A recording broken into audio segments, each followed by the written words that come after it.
It's 5:45 in the morning. Going on vacation. Don't like this early stuff, but the good thing is we get to Canada early. And that's where we're going. We're going to Vancouver for a few days, and then from Vancouver, we're picking up Princess Cruise Lines, and we're going to Alaska. I can't even see straight. I can't see straight either. We're waiting for our Uber. Yeah, it should be here in a minute now, so we gotta go. That's right, we're actually doing something different and not taking a trip in the RV. Changing lanes, so to speak. No, but we haven't gone on an actual vacation since before we bought the RV 6.5 years ago or something like that. Yeah, a lot of people who watch our channel might think we're on permanent vacation, but we're not. We are out and exploring, but we're working the whole time, and we haven't taken so much more than just a couple days off in a row. Yeah, we've seen some awesome things and been to some awesome places, of course, as we've shared with you guys, but we needed to just get away from the RV, unplug a little bit, and just kind of disconnect. Except we, of course, did bring our cameras. That's right, we're taking you guys. We're just not going to work while we're there. So we have TSA pre, but pre doesn't open until 7. We got 30 minutes. Yeah. So. But we've got at least a half an hour wait in that line. Yeah, and in that line, we got to take everything out of our bags, take off our hats, take off our shoes. So we're just going to wait. I'm not down with TSA. that. But first in line. First one's here. Yeah. Flight was smooth and easy. We had no problem with customs or getting into Canada. It was all hunky-dory. Except I got a little scared for about 10 minutes while we waited for my second bag. Well, your second bag has a lot of your supplements. It had for a her whole health big things. 5 pounds of drugs. We were smuggling drugs into Canada and got away with it. It was just all my medications, but it just looked really bad when I packed it all up because we were gone for about 18 days, and I needed extra just in case. So finally, all the bags came out, and we waited, and then mine slowly came out. So they probably. I bet it got scanned a couple times. It probably got scanned a few times, but we got it. No big deal. It was great. And then we went to the hotel. Yes. Since this was vacation, I did decide to book a nice room at the Westin right on the water in Vancouver, which is also very close to the port, so that would be easy. And since I used to travel a lot, I've got a ton of Marriott points, so we were able to use our Marriott points for that, which was cool. It was awesome, and the view from our hotel room was spectacular.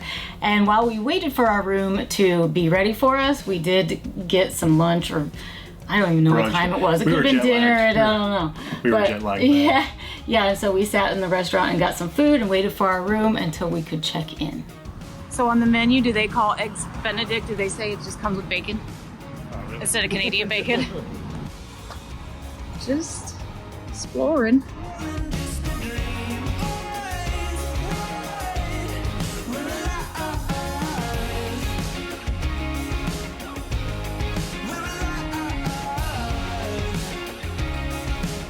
Once we finally checked in, we definitely needed to rest for a while, and then we tried to get our bodies acclimated to the time change because it's 3-hour difference there. We were going to be 4 hours difference from Eastern coming up on the second part of our trip. So we just got up and we walked around the hotel area, which is really pretty. It's right on the water, just to scope it out. Right over there is the cruise terminal. Our first full day in Vancouver started with getting some coffee from the Starbucks right there in the hotel, and then we wanted to walk around the hotel a little bit and check out some of the amenities, especially the outdoor amenities of the hotel. Yeah, because we're right there on the water and there's kind of a walkway or boardwalk, so to speak, that kind of goes a long way. We wanted to get our bearings and see what we could get to walking. The sun rises here at 5 o'clock in the morning. And it doesn't go down until like 11:30. No, it no, said at 9:30, but by the time it's dark, it was about 10. Yeah. So we're gonna just walk. It's kind of raining. Yeah, I gotta find some food because that's what we do. It's 10 o'clock, but it's lunchtime. So let's go.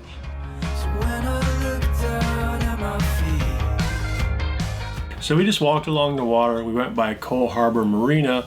The Seawall Water Walk is a nice little park. Got to see a lot of the area there and also watch the charter planes taking on and off, the seaplanes, which is really cool. Tons of them. All the time. So we walked to the Gastown area along Cordova Street. Then on to Water Street to get to the Gastown steam clock. It really wasn't that bad of a walk at all. It was about a mile and a half. You know, the weather was still colder and rainy Wetter, right? and a little bit icky, but we were bundled up, and we were really bundled up. And for the first day of summer, I had on a long sleeve shirt, a zip up sweater, and a raincoat and duck boots, and I didn't get hot. So No. it was that chilly. Yeah, it was, you know, it's the Pacific Northwest, so it's kind of rainy and wet and things. Yeah. But the Gastown steam clock, this is apparently a must-see when you're in Vancouver.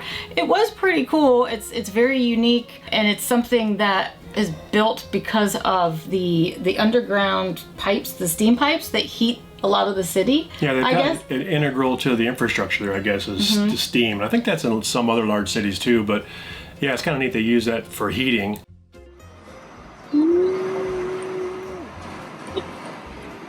What's it sound like?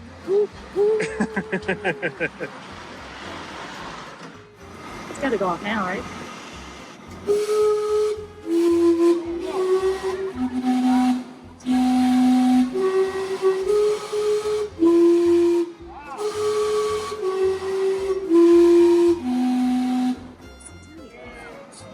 That was it.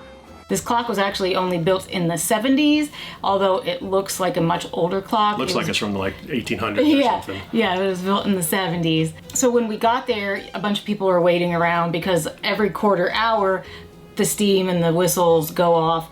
But it's funny because the first quarter of the hour is just a small little snippet, and then it gets to 30 past the hour, and then it's a little bit longer of the song, and then, you know, quarter to the next hour is the song's longer, and then right on the nose, there, on the top of the hour. it plays the full song. What I think is interesting is when we were actually looking at it, I assumed the whole thing was steam powered. But as you were researching it, you found out that only the whistles are steam powered and the clock itself is electric. So it's a little sneaky. Well, it was built in the 70s, not in the 1800s. Steam powered is just not what it used to be. And then, of course, we were hungry because it was like, I don't know, well past our normal lunch time for our bodies, but it was probably still morning. But there was a restaurant right across Water Street That was good. that we could watch the people watching the clock, but we could eat while we were doing it. So it was really good. We ate at Water Street Cafe. It was delicious. And apparently we got there early enough, luckily, because we were told that this place fills up really fast and it's good to have reservations. So if you plan on going there, you might want to call ahead. Yeah, we were actually waiting there for it to open.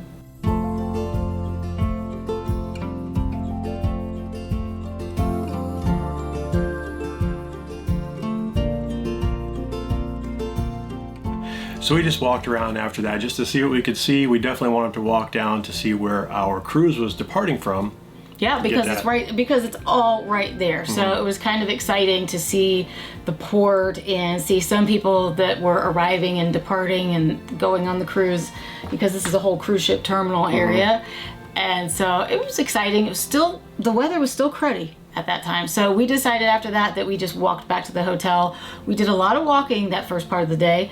We went back to the hotel, and of course we just had to rest because we're still jet lagged and all of that stuff. But we had plans to get out later in the day. Stanley Park right over there. That's what we can do later if it gets nicer, is we could go over to the park. Yeah. Look, there's like a riverboat right there.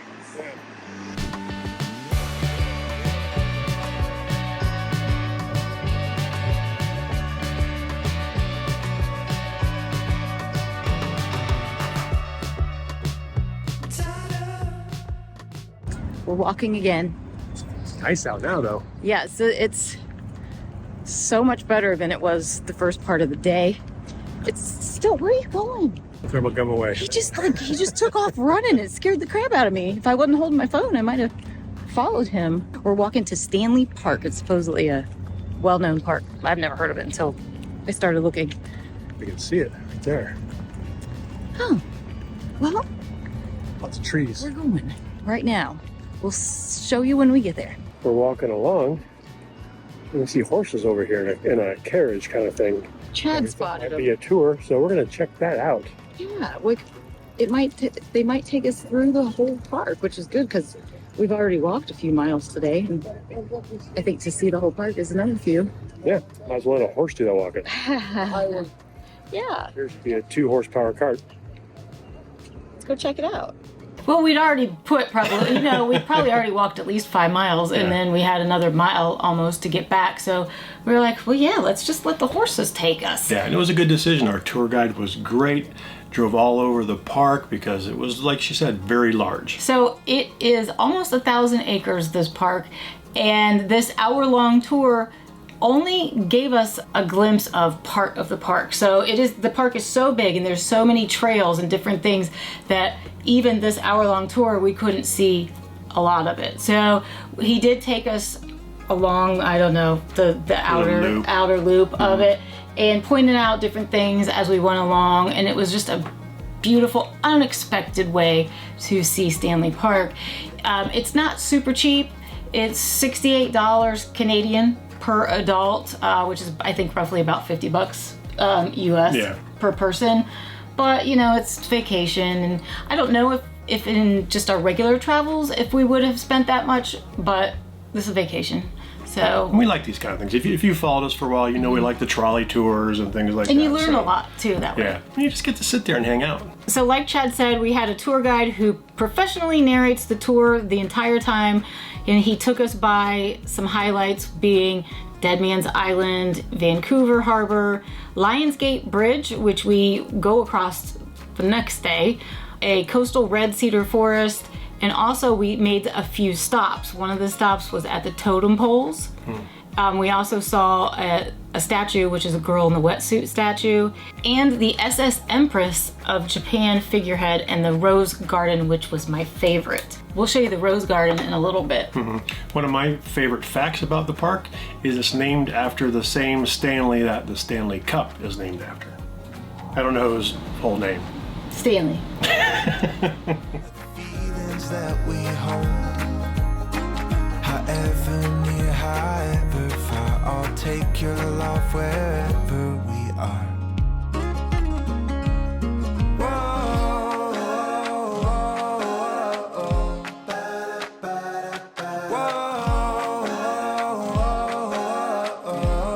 Those Vancouver parks are open from 6 a.m. to 10 p.m. unless otherwise posted, and access to washrooms is available only from dawn till dusk. Then once the tour was over, he dropped us off very close to where we got on the tour to begin with, so we weren't much further away from the hotel, but he did drop us off right on the edge of that rose garden, and that was so beautiful. I just loved it. That was probably my favorite part of the whole park. And then we just took a casual walk back to the hotel. I think we just got some food and took it upstairs. It wasn't that good, I remember, from the hotel. But we were hungry and tired, and we had to get ready for the next day.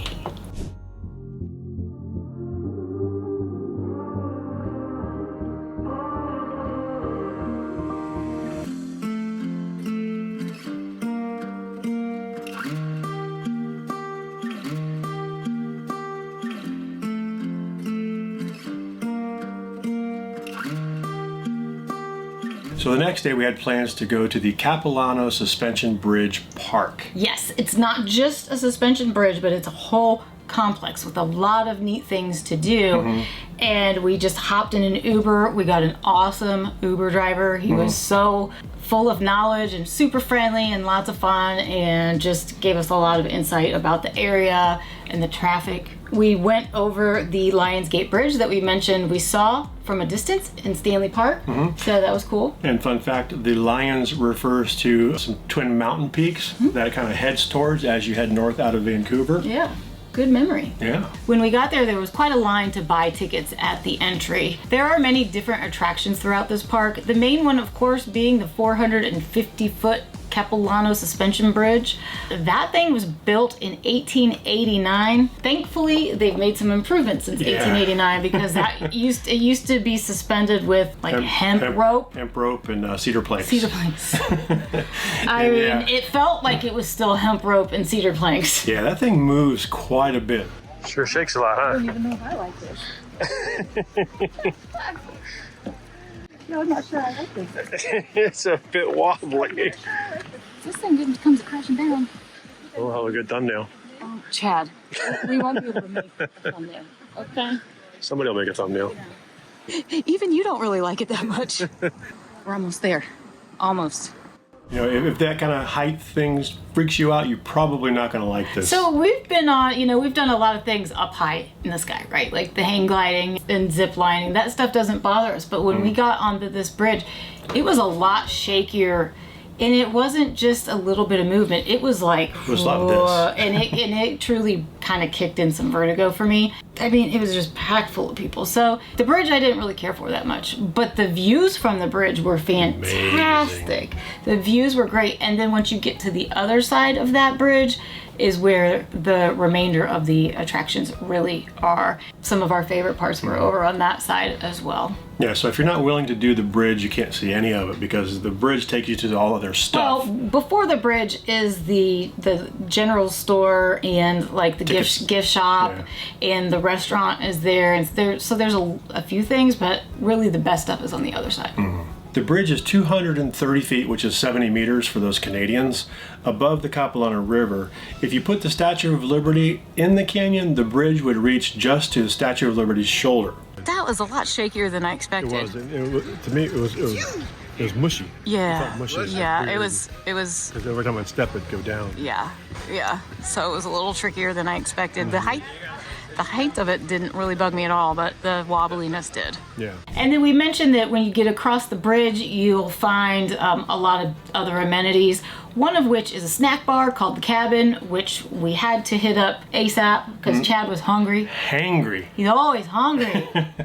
And then we walked across the section called the Treetops, which are, I believe, is like 7 or 8 smaller little suspension bridges, not up as high, and they're just suspended by all the different trees in there and stuff, and different platforms and things, and it was just neat. You were like right in the forest and going climbing from tree to tree. Yeah, it was pretty crowded, but it was still pretty nice. It was very crowded that day. It was a beautiful day, so the weather had cleared up and it was great. Our favorite part of this exploration was the cliff walk. Yes. That was really neat. That was cool. Same kind of idea, kind of suspended, but these are kind of pinned into the side of a sheer cliff, which kind of, I think, adds a lot to it. And it was neat, and it didn't wobble. That's true. So that was great. Just like the treetops, the cliff walk is a series of narrow walkways and stairs and viewing platforms, but again attached and anchored to the cliff face with suspended cantilevers. But this cliff walk can safely support 100,000 pounds, which is equal to the weight of 35 adult orca whales. In case you were going to take your orca whales on the cliff walk. I mean, we are in Canada, heading to Alaska. Yeah, and that's about 100,000 pounds. That's a lot. Yeah. I was surprised, though, that it's only supported by 16 anchors. Yeah. But don't be afraid. Take your orcas. They'll have fun. Take your orcas. We had to cross back over the suspension bridge to get out. Otherwise, you're just there forever. Yeah. Again, that's still not my favorite, but it wasn't quite as busy heading out, so it went a little bit faster, thankfully. And then we just headed back. We needed to get packed up and rested up because the next day we were heading to the cruise. Since a lot of you love Daisy and love to see her in our videos, and she's not in this one because we don't take dogs on cruises. No. Here she is. Oh, she's... Oh, puppy head. I think we just woke her up. Yeah, why'd you wake me up? Say hi to the people. Will I see your face like it looked back then? Will it start to change if I look again? I'll just hold on to what I know of the moment. The memories in my head. So the next morning we took advantage of our awesome view from our room and got to watch our ship come into port. It was fantastic to get to see the Princess Cruise line coming right in, which was great. Even though we were like, well, we're supposed to be there in 2 hours, and that's a quick turnaround, guys. Oh man, I can't believe how fast they turn those ships around. They get those people off, clean them, supposedly. We are going to get into more of this in our next video, but I am not a cruise fan, so just stay tuned to see how that goes. And we're going to be meeting some good friends on this cruise, some of whom you might know.